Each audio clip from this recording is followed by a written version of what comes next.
Hello and welcome to Fireside Chat number 42.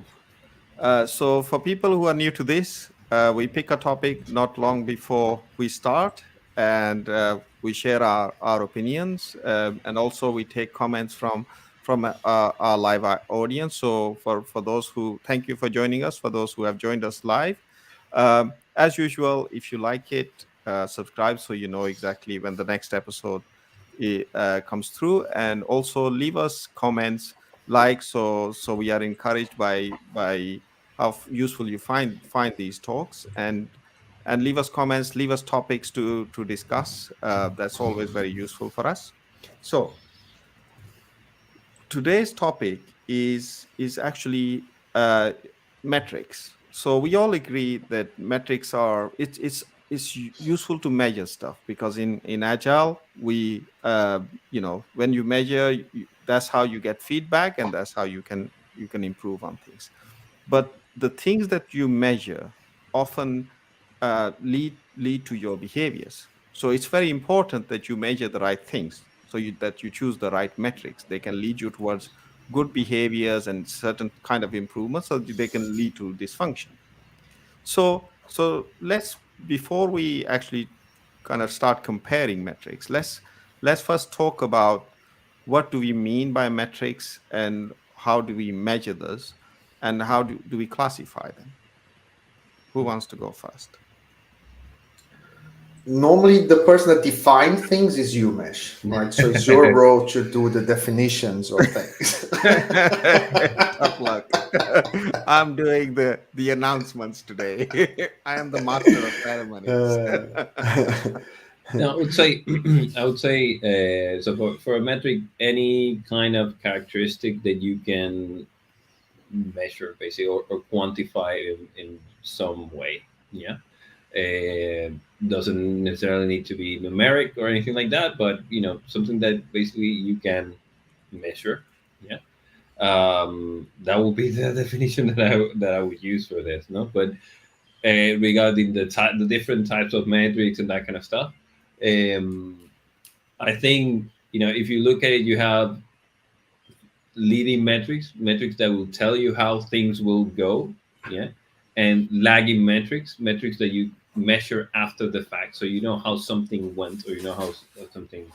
And you have process metrics, which are more, how the process itself, whatever value stream you have, like how is that doing, yeah, more than outcome based. Of course, process metrics can also be leading metric, because if you have problems in your process, you may deduce that something's going to go wrong afterwards, right? But that's more or less the way that I would see that classification. And then, Jose, just for yeah.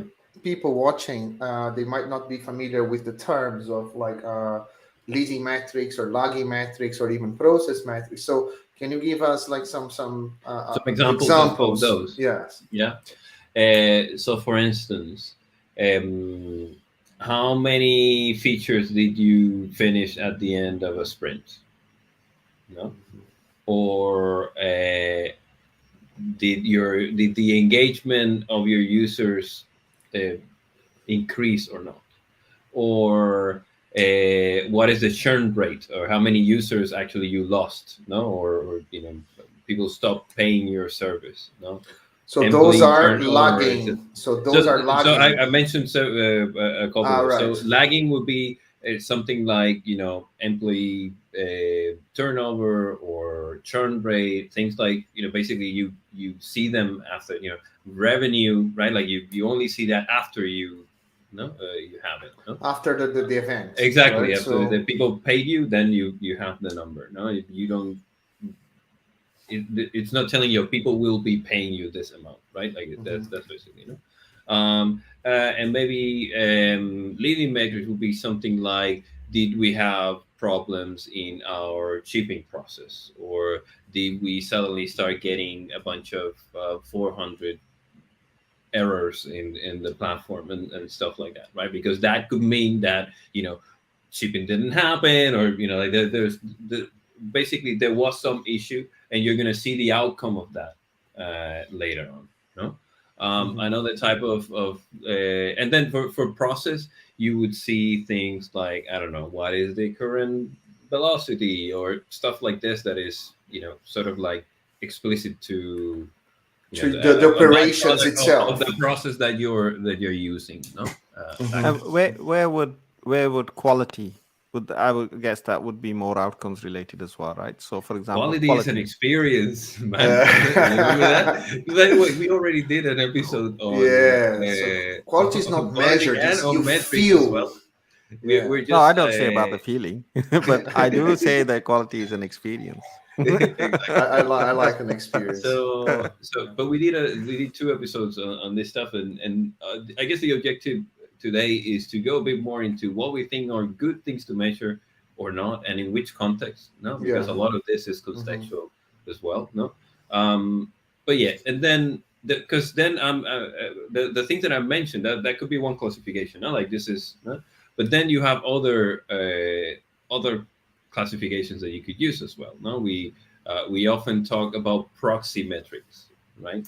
So what is the difference between a proxy metric and an actual metric of the thing? So for me, that's on the, what is it that you are measuring? Are you measuring the thing itself, or are you measuring something that is related to the thing and could give you some information about the thing, but doesn't necessarily mean that it is the thing itself, But right? what is the thing then? So proximity is related to the thing, but what is the thing?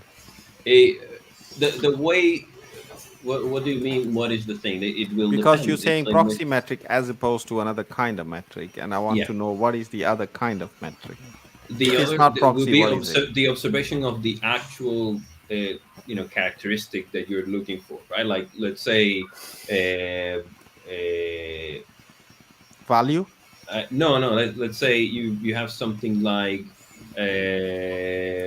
weather. Let's talk about the weather, right? Whether it rains or it doesn't rain. Yeah, you could have something that is related to that, like the pressure and in the Air air, humidity. and Yeah. that kind of stuff. It's related to it. There might be some correlation in that stuff, but it may be affected by other factors that are not necessarily just the rain. So the proxy metrics would be for the way I understand them is, let's say, I'll not like to go back to the quality thing, but it's the easiest one for me to talk about. So you want to measure the quality of the software. As we discussed in a previous episode, it's very subjective. It's related to an experience, as we said, but and it's difficult to quantify quality, right? So or like if the weather is going to be good or bad, right? So, but there might be some other metrics that we can measure, we can track, that as they perform, you might say, for let's say we have low test coverage, or we have a huge, a high cyclomatic complexity, or like a lot of duplication. So those things are proxy metrics to code Code quality, quality, or or our humidity of the air, pressure, and all this kind of stuff. They could be proxy metrics to a good weather or a bad weather.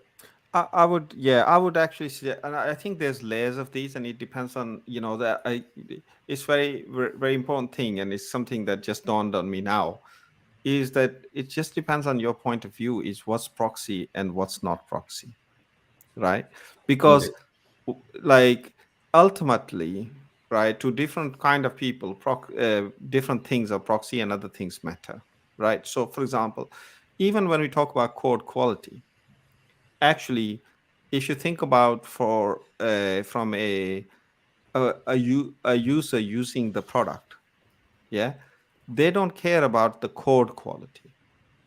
They care about their experience and how it's impacted by malfunction in software that they're using, right? So the degradation of their experience is their metric. Underneath it, you may have change defects.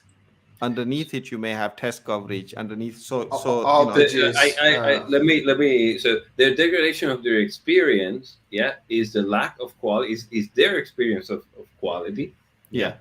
But you, for me, there is this aspect of being able to quantify somehow, yeah.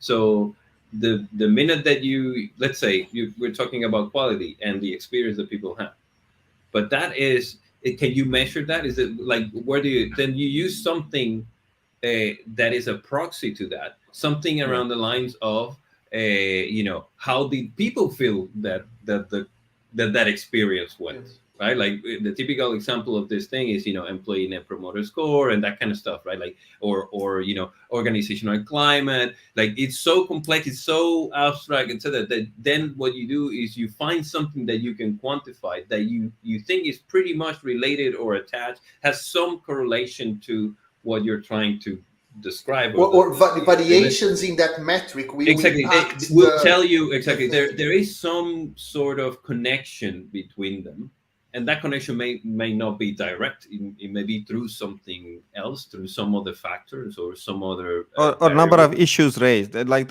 you may have like a report problems thing, feedback or something, and through that you get. But my point was that code quality ultimately at that level is actually very much of a proxy in itself. So quality of the Yeah, code base is a proxy. I think that yeah, then what you were saying, I think that it is not only the point of view, is the actual the user of that.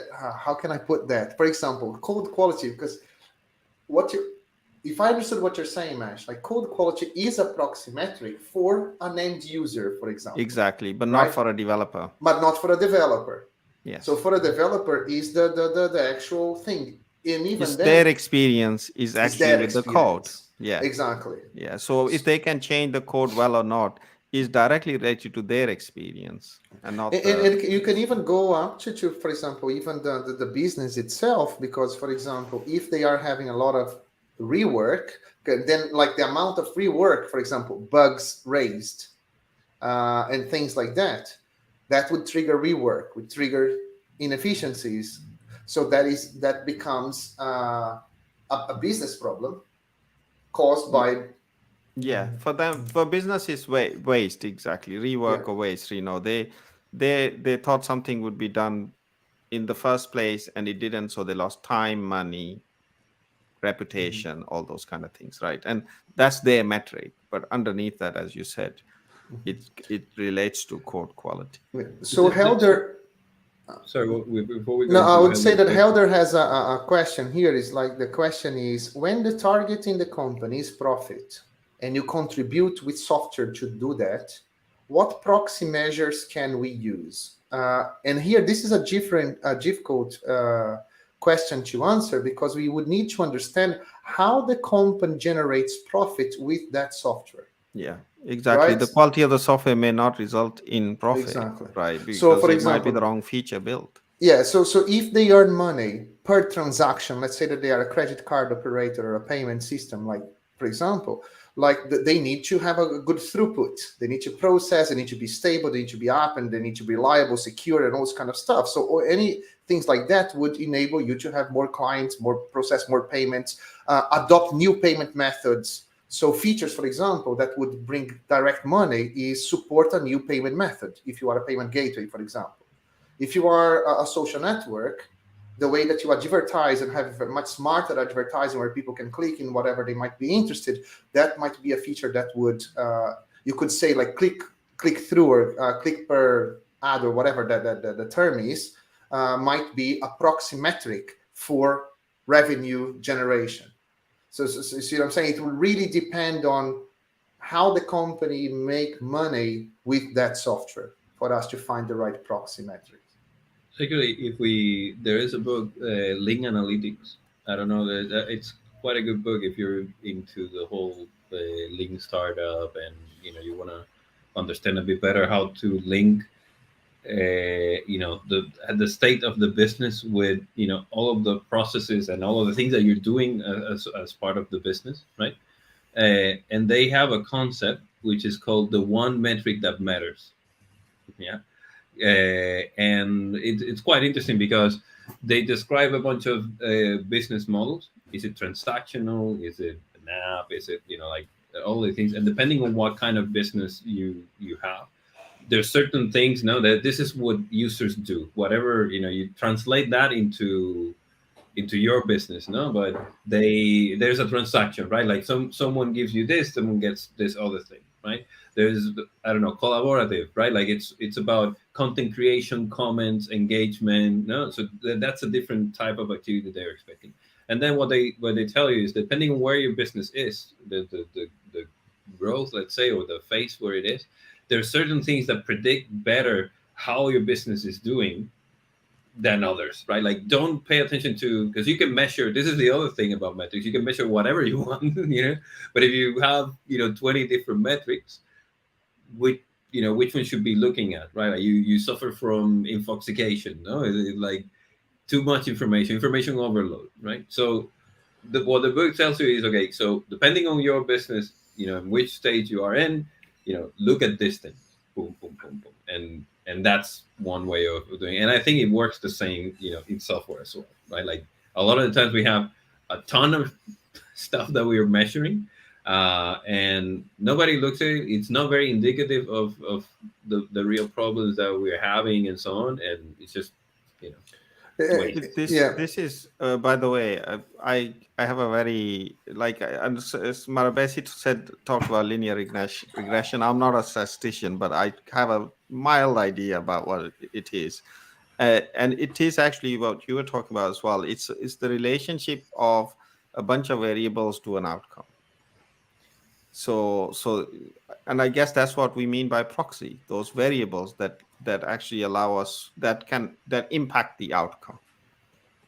So that's kind of, Marabesi, correct me if I'm wrong, but I'm guessing, I'm sure there's better mathematic definitions of it, but that's the way Yeah. I see it.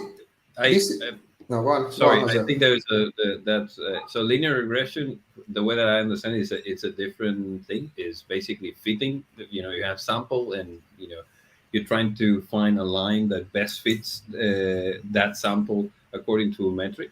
I think what you're referring to is correlation between correlation. So you have different metrics, no, different values, and how they are related.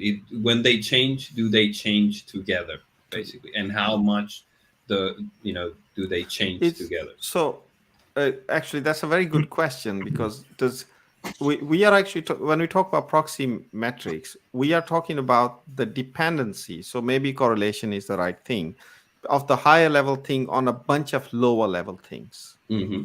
right? Is that correlation? I'm Because it's not not sure just one I'm thing. Not not sure. dependency. Dependency will be causality. The Yes, dependency will be, exactly. this one is a consequence of this other one, right? So Exactly. if I see it, no, correlation is, when this one changes, this one also changes. I I don't know think then it's exactly. more causality, because it's the dependent relationship you talk about. You talk about the one-way thing, because what you like. Not always you can get the dependency. I think this is the thing about the proxy metrics. Like, not always they are a direct dependency. For example, you end up There could be almost another variable in between that exactly. is actually the one causing So them. yeah, as we said, like, for example, a low test coverage doesn't necessarily imply bad quality, but is a metric that if it's too low, it might imply. So, Yeah. and then if you have a combination of those things, like psychometric complexity, it doesn't necessarily imply bad code, but it certainly is complex code. Is it like complex because it needs to be complex, or is complex because so you start creating those group of metrics that they might have a correlation to the thing that, so if they are down, let's say, they might impact what you really want to measure, but that is not a direct dependency, from what I understood. Mm-hmm.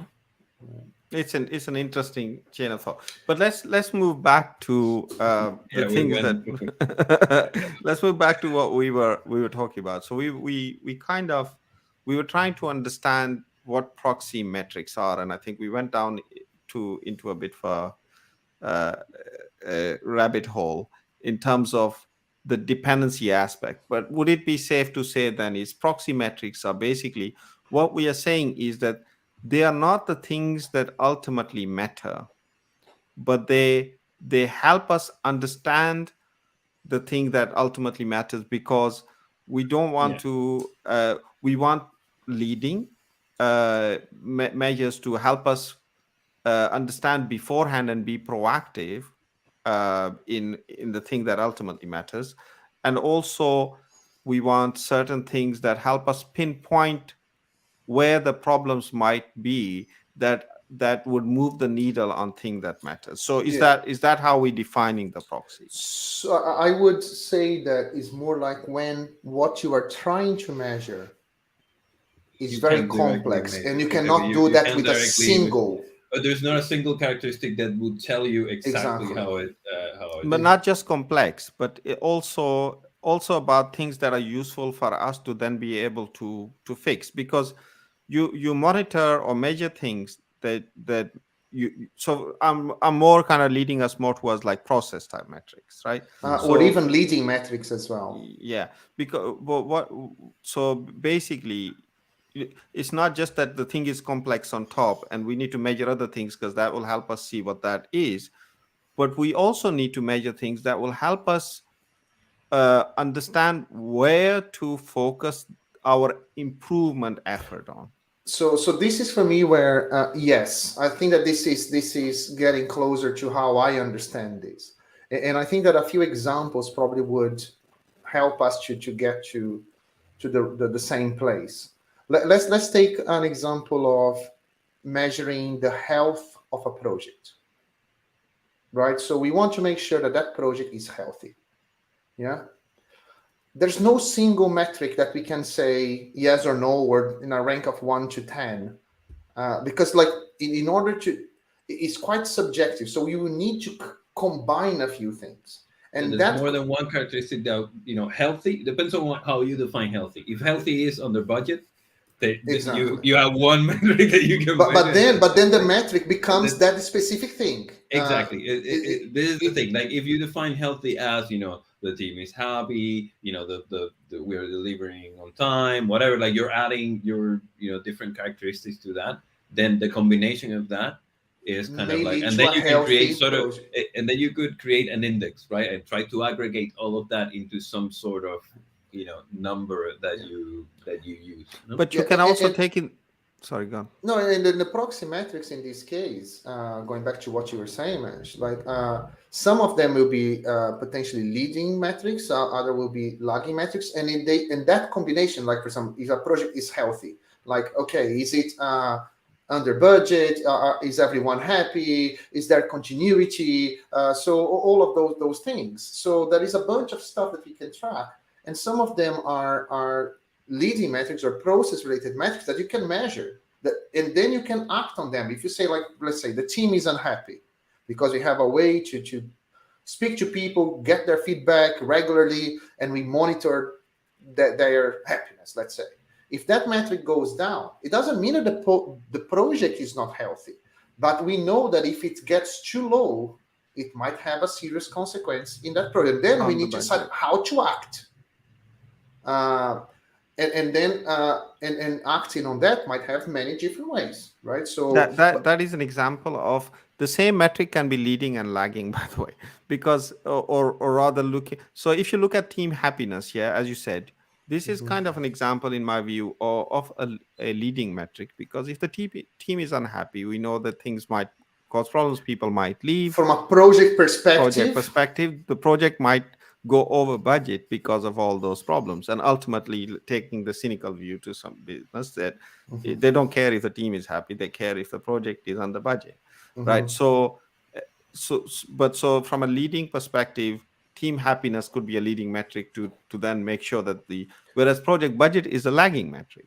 But on the other yes, hand, you can also use other metrics to understand. So project is under budget, over budget, okay, but this in itself does not tell you how to then bring it into line. But no. then you need to go and rely on other metrics to see where is the problem that we need to kind of a bunch of problems that we need to fix in order to bring it back into line. Then you can combine that, for example, because like there is the cost of the project as a potential lagging metric, if I understand, because it just happens, right? So then you know where you are, but then there are a few things that we can do that if we prevent them from happening, we will keep the project healthy. And then there are things that, for example, the process itself. So, okay, we are under budget, but are we on track on the deliverables, given the amount of budget that we have? And that for me would be a process metrics. Like, for example, we still need to deliver this amount of features, and we have this amount of time and budget left. And keep tracking of that will, for me, is a process metric that will impact the health of the project. If you are falling behind, doesn't mean that the project, as we start falling behind, doesn't mean that the project is unhealthy, but it might become unhealthy if that particular metric falls too behind. Right? So, yeah, no, I totally agree. So I'd like to move the conversation on. I think we've talked a good deal on the nature of the metrics, the proxy versus, what perspective and all those kind of things. And we provided examples and so on. And I think people would be eager to hear what are the What kind of good ones metrics and do what are the we bad need? ones, right? And how you measure them, right? Right. Pick a context. Let's say pick a context in terms of code quality, or let's pick a context. Let's pick a concept. I pay slightly bigger because code quality is a metric, but I'll pick a context. Context is the development team, right? A developer in the development team, or even a tester, or so, a team member in a development team. What are the key metrics that they should be worried about? What are the basics? Like, is there like a starter for 10 that say, like, let's start with these and then there might be others? This is such a difficult one, isn't it? Because like the same metric can be good or bad depending on how you interpret them. So, for example, one thing that I like in a team is to know where we are, given the requirements, the commitments that we have. Is a metric that will tell us the progress that we are making towards the scope of that phase or milestone or whatever. So, and that can be measured by, let's say, if that scope is defined as a bunch of epics and user stories, then that is the metric. I know how many user stories we've done. Basically, you're talking about a burn down chart.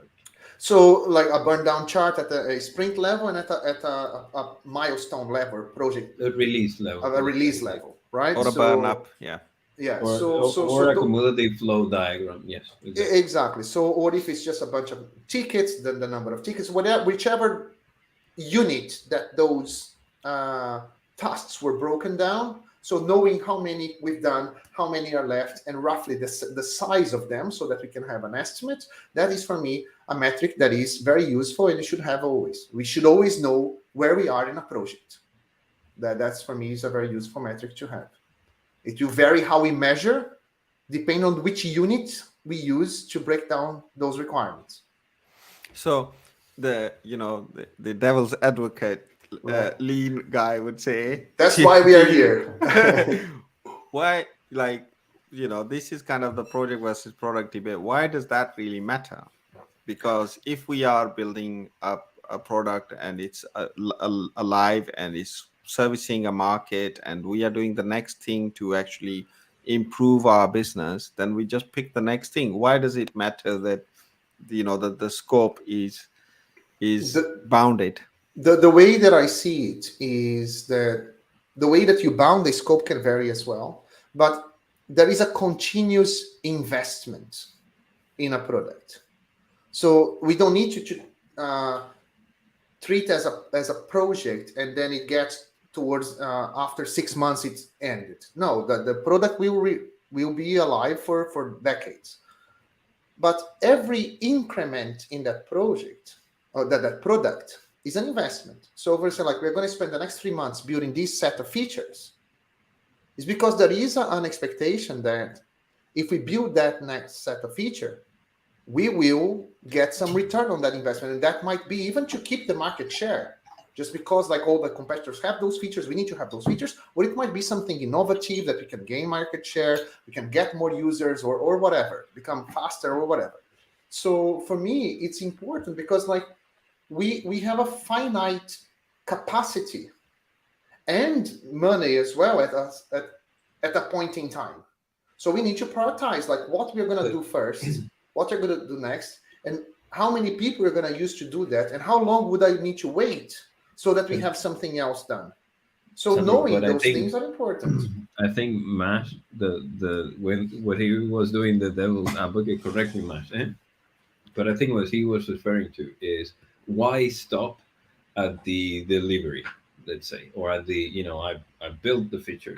When if you expand the scope, what you really want is that feature to provide value to the business somehow. So why don't you measure that instead of measuring, whether you deliver the feature or not? Is that correct, Mash? Or No, I think that's another aspect, but no, that I actually what I meant was roughly what Sandra was talking about. But I think I because what I meant was that if you're delivering value incrementally, and each thing that you do is in itself value to the business, then why scope the whole backlog of value?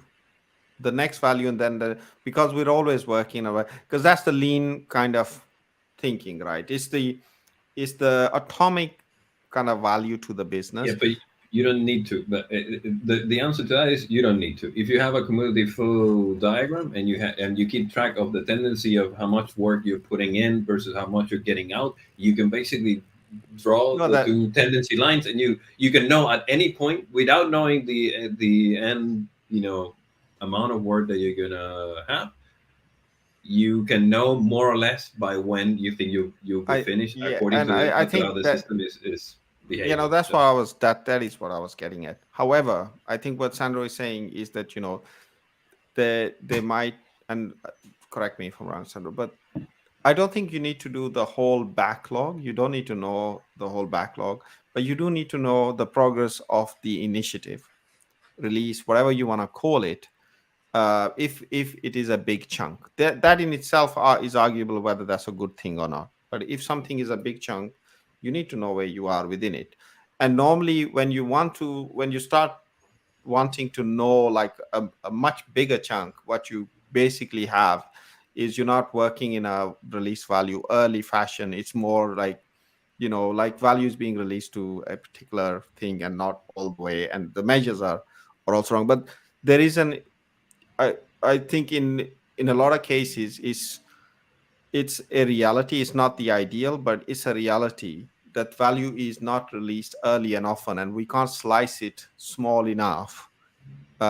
And the other aspect is that's why I said I was playing devil's advocate, because the ideal is that you don't have kind of this you don't care about what's like 6 months down the line, because you're releasing value and things are being prioritized and things are coming in and the next priority is getting done and people are happy with the rate that is getting done and it's moving the business forward. So you don't need to understand the whole scope of things. You don't need to understand where you are in terms of the whole, because the whole is undefined and changeable. You just need to know what your next steps are and what your direction is. there is another thing that comes to mind with this, which is the experimental nature of what we're trying to accomplish a lot of the time, right? Like so sometimes it's just, oh, we need to build this. We're From the business point of view, we're trying to achieve an outcome, and we think that building this would get us that outcome. No, and it might not. Yeah. Another way of looking at it is we think that we can reach this outcome by delivering these features. Let's treat it as an experiment, and let's close the feedback loop on that experiment, and then basically iterate really quickly on the thing that we think is the most important. When it's something stops being, you get the law of diminishing returns or whatever, right? Like it doesn't make any sense to continue optimizing. You stick with what you had, you move forward. No, and this is what a lot of startups advocate for, right? Like this is, Yeah. we want to improve conversion. Okay, so I think if we remove this step, it will. Okay, so let's try it. No, let's see how that performs. And we can compare. This is another thing, because a lot of times we think of metrics as a number, how many story points or whatever, and there's a lot of other stuff that you can look at that's also a number, but it's not the number itself. Like you can look at ratios, for instance, which is a good way of knowing. One that I used in the past, for instance, is open versus closed, right? Like how many bucks is not what I want to know. I want to know if we are stable, if it's going up, if it's going down. That the tendency, if we are generating more bugs than we are closing them. Exactly. So radius, for instance, is another Sorry, one. what do you mean by radius? Ratios. So ratios. Ratios. Yes. Open versus closed. Not the number itself, but let's say the relationship between and the two, trend. between two and the trend. Yeah. The other one that could be interesting as well is comparing, time series of different intervals. So how much did we do, this same month last year, right? When is it double? Like we grew, double of people. No, are we making double the money, for instance? So something like that, right? Because it also, there might be overheads and stuff like that. No overhead, but seasonal. There might be seasonal changes to what you're looking at, and all of that stuff, right? So that's another one that I would also use, that is not very used often. No, again, I understand many cases why, but that's another thing. Like you need to. It's not just the number of what are we going. You need to look at the tendency a lot of the times, and you need to see the relationship. And I'll give one example of relationship, right? Story points. Someone mentioned in the chat story points, and it's generally something that people hate. Yeah, how many story points do we do? Like, we're not being productive enough. Chill out, right? You can. One of the things that often people say is that you can't compare story points. Yeah, between teams. Yeah. Yeah. That's absolutely true. You can't compare, but you can compare ratios between teams. Yeah. And if a team has, I don't know, committed to 10 story points and deliver one, and another one committed to 10 and deliver 2, or committed to 20 and deliver then you can start seeing the relationship between those two, and you can compare that relationship, because you're not comparing the number itself, you're comparing the relationship.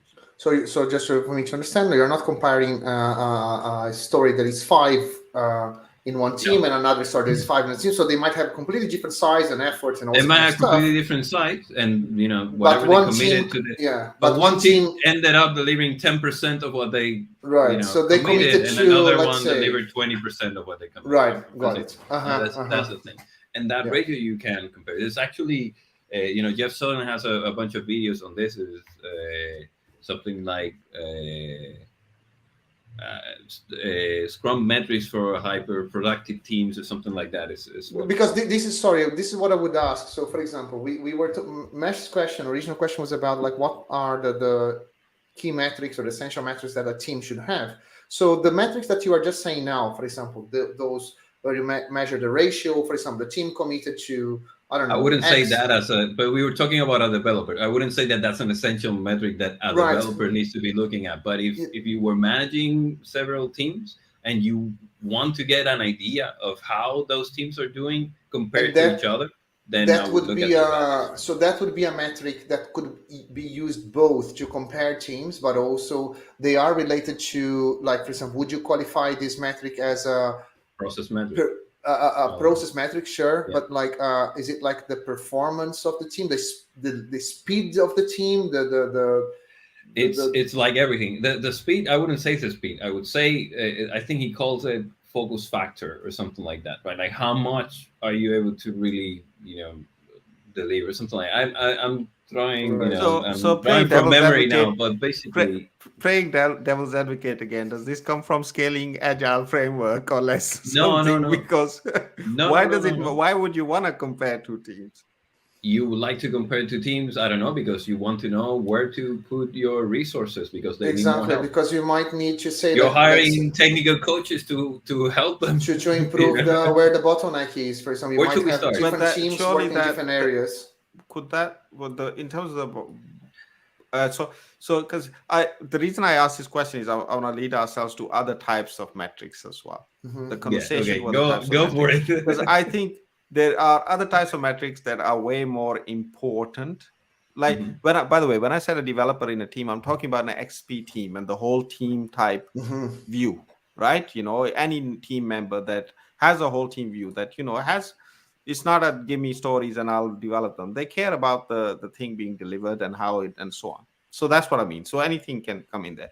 But before I start, like, let's say I'm that person, before I start comparing my commitment to deliver ratio to another team's commitment to deliver ratio, Oh, I oh, wouldn't do that. Yeah. there are a lot of other things that I can do right, and maybe not even have to deal with that, because there are I some agree. things that I think are absolutely essential that I should be measuring, and I'd like to to take the conversation there. So Okay. where So, would you so pick what up? are they in So your view? some that you talked about is like, and I know, like, this is almost a cliche around the four key metrics, but I think that they are a good starter for 10, right? Because they actually, if I was to start looking at my lead time, and my change failure rate, deployment frequency. Uh, I always forget that. Mean time to recover, I'm always a bit skeptical about. But just these three, for example, let's start with those. So I think lead time, mean time to recover, change failure rate, and deployment frequency. yeah. So that I was the mean time to recover. Let's leave that to aside. I think that's a Hmm. bit more thing. But the other three that I was talking about, they actually come from lean. They come from and they tell me a lot about my process and my ability to deliver and my ability to be effective, because as you said, like, if you have lots of different metrics, which ones you look at and which ones are important, and take your pick. But if you have a very few, then I would like to keep these very few, right? So because they tell me about uh, you know first is how quickly value is going through my team, right? How quickly are we delivering value around the lead time? They tell me how quality from a relatively good proxy metric around quality, like how often, how I make change and it's not a waste, right? And the other one was Deployment deployment frequency. frequency. How quickly can I release value once it's done, as in from our team? How quickly does it become valuable to the business, right? So these in itself, I think, are a very good start, and can, if we were to concentrate on that and start. Of course, there are other things that you can even further down. If your lead time is not great, or you think it's not great, but you then have to look at other metrics to see why, right? Huh, I have a kind of a spicy kind of question. Mm. So let's say, hypothetically speaking, that we have a team. So you run new project or new area of the business, a small team that is delivering fast. So for example, they can deploy on a daily basis, sometimes even multiple times. There's no bugs coming back. So the lead time is quite short, right? So, but let's say that you look at some code quality metrics, and you notice that, let's say, test coverage is either none or 10%, just as an example. And this team is just plowing through code and just delivering feature one after another. But there are quite a few well-known code quality metrics like test coverage and psychometric complex, all the Sonar Cube kind of metrics. They are quite shocking. So at that point, what would you do with the team? It's a very good question, and I'll tell you what. If the change failure rate is low, I don't give a crap if the test coverage is zero. Right. Okay. And as long as that's sustained, Right. right? This is the problem because like the challenge in here, and I know that this is a controversial. I didn't want to put you on spot because I would struggle to answer It's all that. right. I'm happy to be controversial. But because, like, for example, I think the point that I'm trying to make here is how challenging it is to choose a set of metrics to actually guarantee what you want to achieve, right? So, because, for example, the code quality metrics, they are, I would say, I don't know if I would characterize them as process metrics but they are always there. They are telling you the state of the code base that you are building. But at certain point in time, mainly in the early stages of a project, they might not compromise more important metrics, I would say, that are the business metrics, the how often you are releasing all the four key metrics, as you mentioned, Mitch. But then they might be building up to a point that it brings that uh, product almost, or the development almost, to a halt. And at that But point, it's then, way too but then late. the metric is not the same. You're talking about a team that is is able to No, deliver, so etc., then etc. they There is no will defect. be. No. What I'm saying, that there's no This is defects, the but they, tendency part, right? Like, okay, at let's some say point. same team, same team. No, Yeah. sorry, just so then, like, for example, would we be monitoring the four key metrics, and once they start going lower, for example, start uh, slowing down the frequency of delivery, or we start having more failures, and at that point, it's almost like a lagging metric in that case, we will start looking back at, because this is what happens in most of our projects. We are now trying to pay off technical debt. See where I'm coming from? Here, like, if you, there are certain other things in the in your process that will actually allow you to see that even early. The lead time you don't have to look at, because, like, if you think, for example, of cycle time, yeah, Mm-hmm. something. So if you don't have automated tests, that's why I think code coverage is probably not the best metric.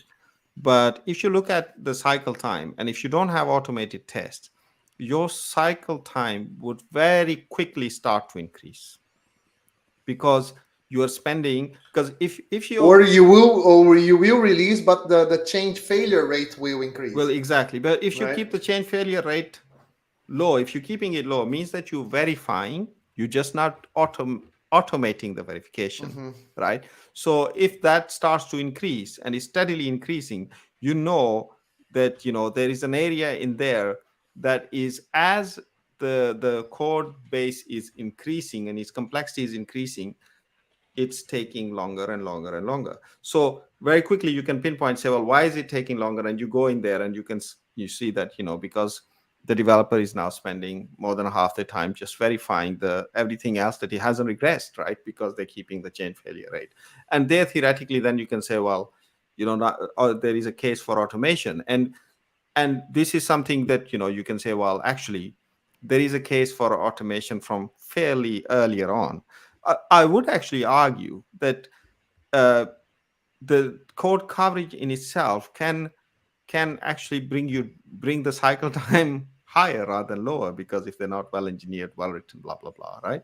And so I would still say that I would, like, lead time is not enough for sure, but I would more veer towards looking at something a bit smaller, leading, like queue time, cycle times, rather than the code coverage, to help me understand where things are going wrong. Because I One just thing. remembered. So Uh, one thing that I would yeah. say before we go into that is that it uh, also is a variable of how much risk you can take, and this would be another factor that would trigger me, even if the lead time is okay, to go and act on code coverage or whatever is low. It's like, if there, okay, nothing is happening today, right?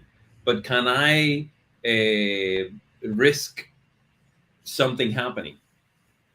Yeah, that's also a measure of, is it okay to maintain this state and take on this risk?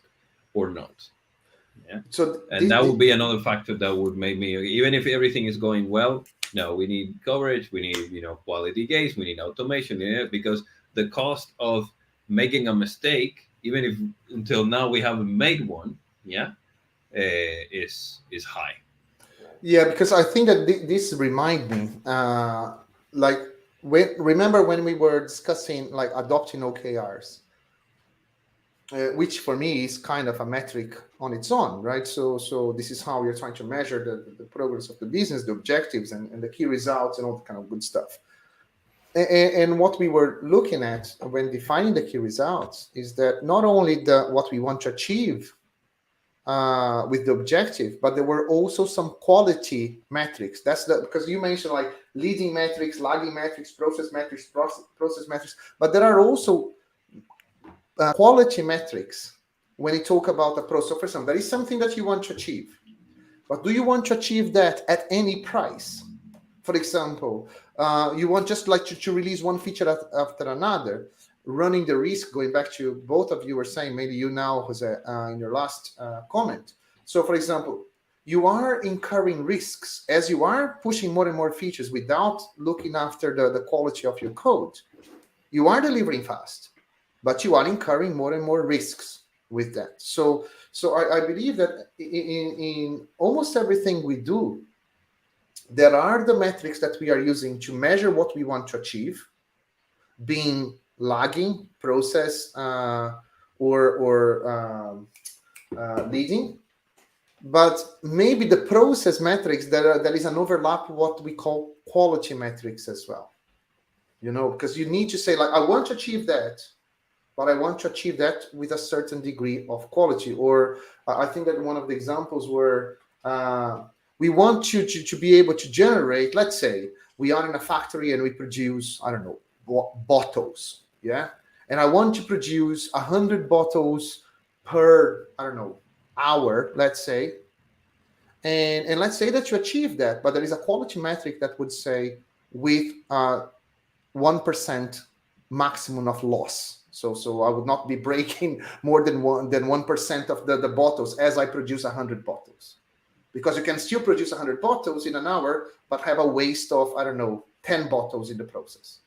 See what I'm saying? So you need to have some quality metrics to guarantee not only measure what you want to achieve, but how you want to achieve that as well, so that you don't have a problem in the future, or you reduce your waste as you achieve what you want to achieve. Makes sense what I'm trying to say?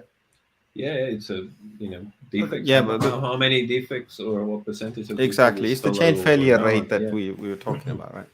Mm-hmm. Cool. So we are at the place where we have about 7 minutes. So this is a good time for Jose to introduce a brand new topic that is gonna take us another half an hour. But seriously, is there? So we talked about. So my question is, we talked about, I think we're in agreement at the high level that, the 4 key metrics are good. Even underneath it, there are some good metrics that come out of at the process level that are quite good. So my question is, are there, and then there are some things that are good in certain contexts, right? Are there any proxy metrics that are actually just a complete no-no? Like, don't bother. At best, they don't add anything significant. At worst, they engender wrong behavior. There is one that, again, it's very difficult to say, because like when we talk about metrics, we can, depend on which context you look at them, it might make sense or might not make sense. But there is one. It depends. There you go. So, but there is one metric that I personally don't like. Is velocity measured in story points. It's a measure that I really don't like. I find it, although in theory could potentially be a proxy metric, but I think that sometimes people are so attached to the velocity measured in story points that then what the team does, they just recalibrate how we calculate the points, how much points they assign for each task. So you can still be delivering far less and achieving more points and that would depend on how they estimate each unit of work. So this is a measure that I personally, every time say, we want to measure velocity with story points, for me is I would fight that one. So then, if you're not, would you want to measure velocity at all? No, I would try to measure, like, discuss the scope of the work, what can be achieved in each iteration as we go along. For me, that would be a healthier debate of what can be achieved in the next sprint. Let's say that we are using sprints in this case. And then if there is a feeling by someone in the team that we are not being ambitious enough or achieving enough, then we can go deeper and understand why. What is blocking us to be able to develop more, or like to achieve more, or cover more scope? I don't know exactly how to phrase that. But that for me would be a healthier debate than how many story points we are doing in each sprint. I think Jose is dying to disagree. No. Like I actually wouldn't use story points. I would measure how many stories we delivered, you know, and how many we have left in the backlog, and then do the simple math and know whether we're getting there on time or not. That's the way that I would do it. This is what I was saying. Also calibrating the scope, right? So how much scope we have, and as where we I said are in in the that beginning, scope. as I said in the beginning, how much work is coming into the backlog at the same time that is going out, and based on those two, what is the tendency? That's all. So I need you more or wouldn't less. look at I the wouldn't look at scope the of the story backlog. points. You'd look at the ratio of work coming in versus going Well, out. I would look at the scope of the backlog because I'm basically assigning a story point of one, no, so to speak. Let's say I'm just giving a value of one to everything, yeah, But then and that then I'm assumes looking. certain things about the backlog, that all No, no, work no, is no. equal. But it's okay. It's okay, and I understand. It assumes that everything is the same. I don't care. Really, I don't care because there's actually, I think there's an article on this somewhere I read a couple of times some time ago, which is the relationship between the two, like using story points and using just the cards is still there. Like they change the same way. So basically, I'm avoiding all of the no waste, but because there is value in discussing things, etc. But the whole fixation on what the number needs to be, especially if you're working against a deadline. Listen, we're working against a deadline. Everything that is here needs to be there. So why, you know, if we're not getting there, we're not getting there. We need to know, right? But that's the idea. So I wouldn't use the story point.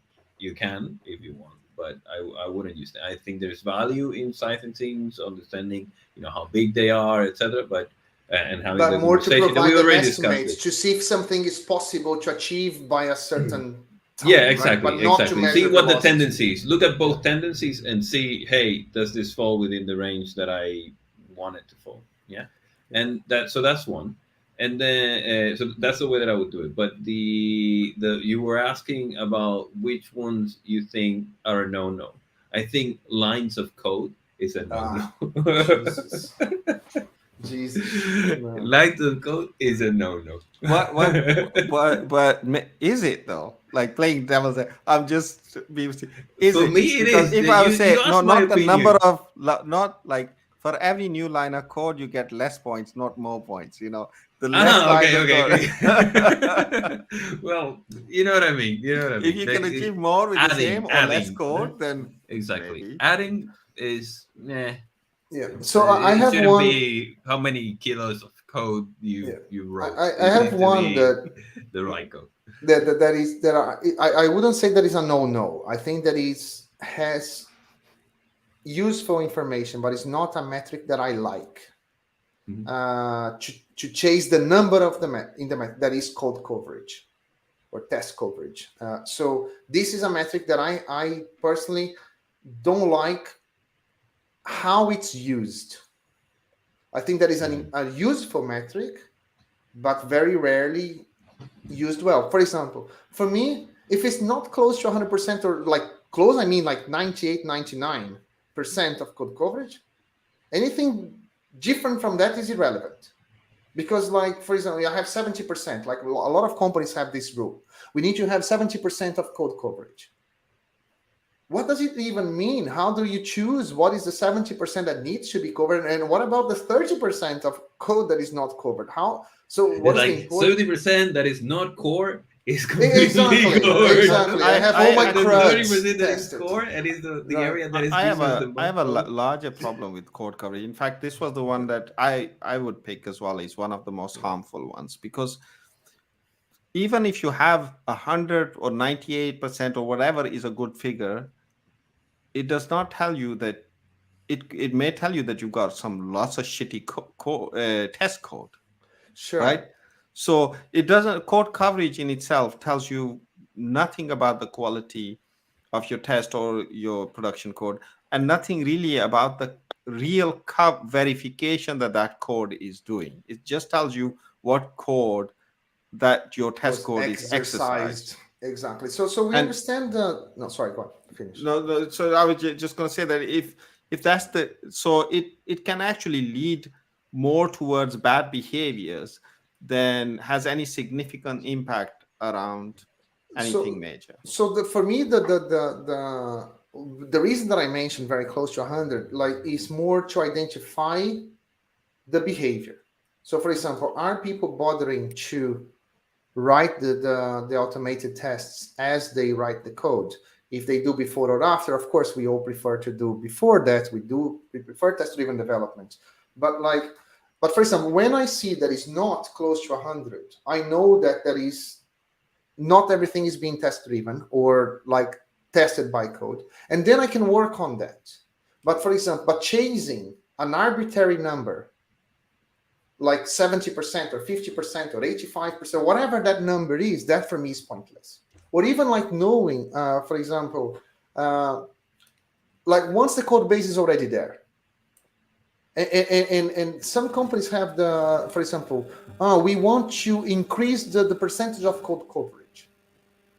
That for me is the wrong driver, because it's focusing on the number of the metric, but not on necessarily on the The outcome. useful, the And outcome the that is outcome that the you're trying test to achieve, which automation. is, less defects or whatever. Yeah. Exactly. And then what is the point of wasting a lot of time trying to increase the code coverage in areas that are stable, that no one is working on, just to increase that metric? Or write a bunch of pointless tests, as you were saying, Ash. Sometimes you test some UI bit or whatever, that sometimes the amount of code that is written to test some very small UI behavior, sometimes I would rather just say, you know what, this, we're going to do some smoke tests by someone who just click some buttons and check, instead of having this huge, ridiculous amount of test suites to test a very simple behavior in the UI to see if the button is aligned right or aligned left. So you see what I'm saying? So there is a lot of things that this is why I think that the metric provides some useful information, but it's one that I don't like, because it's very often misused and leads to wrong behavior sometimes as well. Yeah. You Okay. know, one team. Sorry, before we goes, one team that I worked with.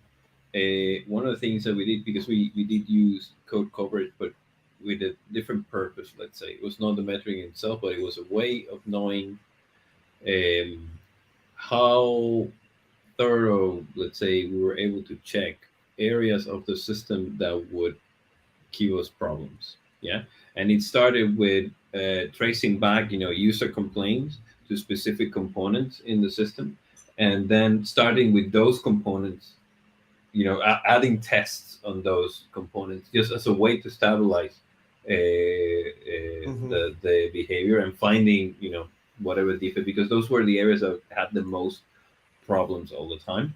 So is it covered? No. Okay, so let's let's start and see how much of a handle do we have in grabbing the issues on time. And we weren't doing TDD or anything like that. It was testing after the fact in many of the cases. But once something had already started being covered with tests, we will go and, doesn't matter if after or during or whatever, but we would do the automated tests for that in order to continue having that sense of, again, stability. Are we looking at the right thing? No, are we getting the the defects out? Mhm. Yeah. Cool. Cool. Okay. Well, we are 4 minutes above our designated time. So, any final thoughts? I have like what I would what I would like to say is I find sometimes very difficult to create a set of metrics that would uh, encompass or measure what I really want to measure. I think that sometimes this is more of an art than a science, and I think that people should, when you are trying to use metrics, you should think about like what is really important for me to know. What are we are really trying to measure here? And quite often, this thing that you want to measure will be difficult to measure on its own. It might not be a single number. So then you need a collection of metrics. And this is where the problem, the difficulty or the skills, if you like, comes in. Like is mixing those leading metrics, lagging metrics, process metrics, or quality metrics. So is be able to combine the smaller set possible that you give that will be a good set of proxies to measure what you want. And this is for me challenging, but it's worth doing and putting a lot of thought into it, because if you choose the wrong set of metrics, you might it might backfire and lead to the wrong behavior. That's my final thought. Jose? I think there are certain things that if you don't know where to start, you should start there. Depends on what you want to look at. If it's quality, a good place to start is, as I said before, open versus close, and and the four key metrics. In this case, in particular, defect, uh, defects that get to production. And a lot of the times you have that information, whether you're using whatever system, you're going to know if something is failing. You're going to know, and you're going to trace that back, to the release you made. So I think you should be looking at something. You should be. There's another aspect, by the way, that we didn't discuss, which is using the metrics. That is Yeah, a time to bring that up. exactly. So no, exactly. So it's using the metrics not as a way of figuring out what went wrong, but as a way of you challenging, a change in the process itself, right? Like in one particular example is lead time, right? So if you don't have it, then you won't be able to use this, right? But if you have, let's say, a good lead time that you're satisfied with, oftentimes teams stop there, when in fact you could go and say, okay, so what would it take for us to have that, to do it in, instead of 2 weeks, do it in 1 week? And that triggers a different kind of approach where you're not fighting against the mistakes that you're having, no, but in order to do that, you need some sort of metric, right? And I think again, defects and the four key metrics are a very good place to start, because you can get that manually if you want. But I like your point about using some metrics to change to challenge the status quo and push the team hard. That's a very good point. Yeah. Mesh, what about yourself? What do you? I think my point is that it's important to remember that proxy metrics are just that, they are proxies.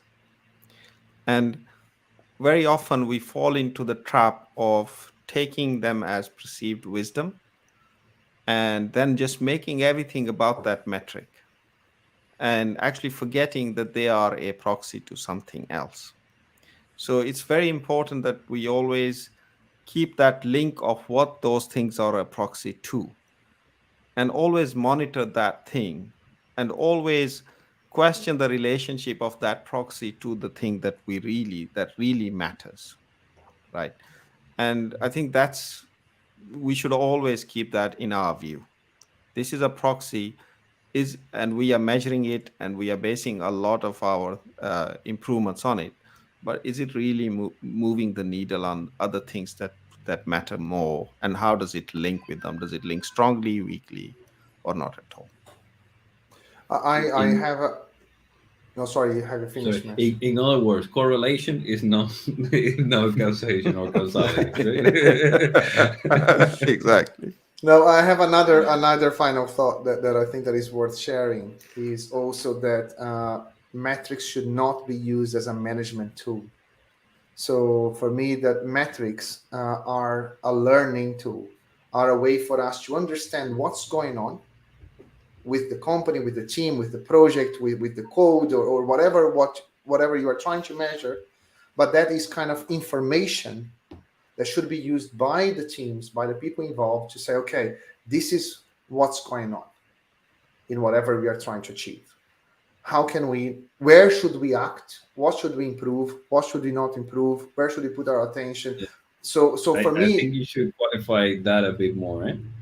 so Because okay, the way that I read that statement, I kind of have an issue okay, with it, so and we use metrics no, for no, management no. as well. So let okay, I will qualify a little bit more. Metrics should not be used to beat people up.